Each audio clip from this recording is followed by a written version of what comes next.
इन तस्वीरों को जरा गौर से देखिए।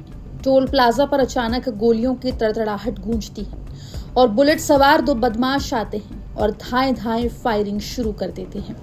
अचानक फायरिंग की तड़तड़ाहट से अंदर बैठा टोल कर्मचारी दहशत में कुर्सी से नीचे गिर जाता है। कुछ ही सेकंड में बदमाश एक धमकी भरी चिट्ठी फेंकते हैं और मौके से फरार हो जाते हैं। दिन दहाड़े टोल प्लाजा पर हुई इस घटना का लाइव वीडियो सामने आया है, जिसके बाद पूरे इलाके में दहशत फैल गई है। दरअसल ये पूरी वारदात ग्वालियर भिंड हाईवे पर स्थित बरैठा टोल प्लाजा की है, जहां बाइक सवार दो बदमाशों ने टोल बूथ पर पिस्टल से फायरिंग की और धमकी भरी चिट्ठी फेंककर वहां से भाग गए। चिट्ठी में बदमाशों ने 6 लेन सड़क बनाने की मांग की है और लिखा है कि हाईवे बनाओ या टोल हटाओ। तो वहीं बदमाशों ने सरकार पर भी गंभीर आरोप लगाए हैं। चिट्ठी में लिखा है कि सरकार अंधी हो चुकी है और आकाश जैसा अब कोई नहीं मरेगा। चिट्ठी को टोल प्लाजा कर्मी ने पुलिस को दिया है और बताया कि आखिर उस वक्त हुआ क्या था। पर्ची काट रहा था टोल पे, 2 बाइक वाले आए, एक मेरे पास आया, आके उसने एक कागज दिया और गोली चला दी डायरेक्ट। कौन था, कुछ पता? मुझे कुछ पता नहीं। कितनी गोली चलाई? 4-5 फायर की, 5 कहाँ चलाई गोली? गोली सिस्टम में दी थी, कहाँ कंप्यूटर में। सिस्टम कंप्यूटर में लगी थी और बाकी 2 पता नहीं कहाँ बाहर। फिर आपने क्या किया? कुछ नहीं, मैं उसी में गिर गया कुर्सी से नीचे, फिर वो भाग गए।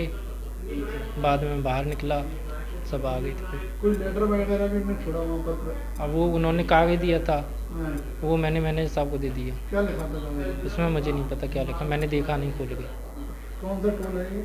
बरैठा टोल प्लाजा।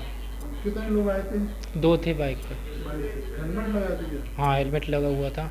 क्या कुछ कहा उन्होंने? कुछ कहा आपसे? कुछ कहा नहीं, बोला ये कागज मैनेजर भैया को दे देना अपने को, और निकाल के रिवॉल्वर उन्होंने गोली चला दी। आप वहाँ और लोग भी थे आपके? और लोग उधर होंगे, मैं तो बूथ में अंदर बैठा हुआ था। कहाँ से आए थे ये लोग? कहाँ भगे थे? उधर से बाइक आई थी, फिर इधर चलेगी किस तरफ ग्वालियर, से आई थी? उधर भिंड की साइड से आई थी। फिर वहाँ खड़े रहे, फिर मेरे पास आया एक उनमें से, उसके बाद फिर वो भाग गया गोली देने के बाद में ग्वालियर की साइड में।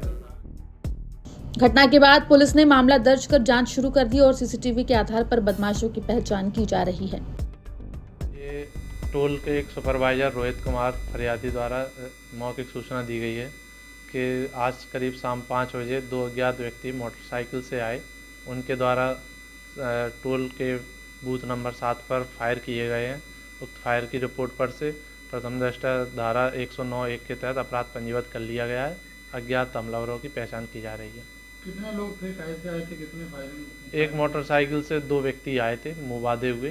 उनकी पहचान के लिए टीम लगी हुई है। पैसे की पहचान कर गिरफ्तारी की जाएगी। किसी को इसमें गोली भी नहीं? कुछ इस तरीके की? नहीं, किसी को कोई चोट, कोई जनहानि नहीं है। बताया जा रहा है एक पत्र भी उन्होंने फेंका, कुछ लिखा है उस पर क्या? हाँ, वो हाईवे के संबंध में एक पत्र लिखा है, जिसमें हाईवे नहीं बनेगा तो टोल नहीं चलेगा, इस संबंध में कुछ लिखा हुआ है। तो पत्र जब्त कर लिया? हाँ, पत्र को जब्त किया गया है, आगे कार्रवाई की जा रही है। सीसीटीवी फुटेज अभी कुछ सामने आया है? सीसीटीवी फुटेज भी देखे जा रहे हैं लगातार, उन पर भी जब्त करके कार्रवाई की जाएगी। दरअसल बदमाशों ने चिट्ठी में नेताओं पर निशाना साधते हुए लिखा कि चाहे उन्हें अपने फ्लैट बेचने पड़े, लेकिन ग्वालियर भिंड हाईवे का काम तुरंत शुरू होना चाहिए। चिट्ठी में धमकी दी गई है कि अगर सड़क निर्माण का काम शुरू नहीं हुआ तो इससे भी बड़ा कदम उठाया जाएगा। आपको बता दें कि ग्वालियर से भिंड के बीच करीब 80 किलोमीटर लंबा हाईवे हादसों के लिए कुख्यात हो चुका है। यहाँ पर आए दिन सड़क हादसे हो रहे हैं, जिसमें कई लोगों की जान जा चुकी है। कुल मिलाकर ग्वालियर के बरैठा टोल प्लाजा पर हुई इस सनसनीखेज फायरिंग ने एक बार फिर ग्वालियर भिंड हाईवे की बदहाल स्थिति और उससे जुड़े गुस्से को सामने ला दिया है। हालांकि इस घटना में कोई जनहानि नहीं हुई, लेकिन जिस तरह खुलेआम फायरिंग कर धमकी भरा संदेश छोड़ा गया है, उसने सुरक्षा व्यवस्था पर सवाल खड़े कर दिए हैं। फिलहाल पुलिस सीसीटीवी फुटेज के आधार पर आरोपियों की तलाश में जुटी है और पूरे मामले की गंभीरता से जांच की जा रही है। अब देखना होगा कि आरोपी कब तक पुलिस की गिरफ्त में आते हैं और हाईवे को लेकर उठ रही मांगों पर प्रशासन क्या कदम उठाती है।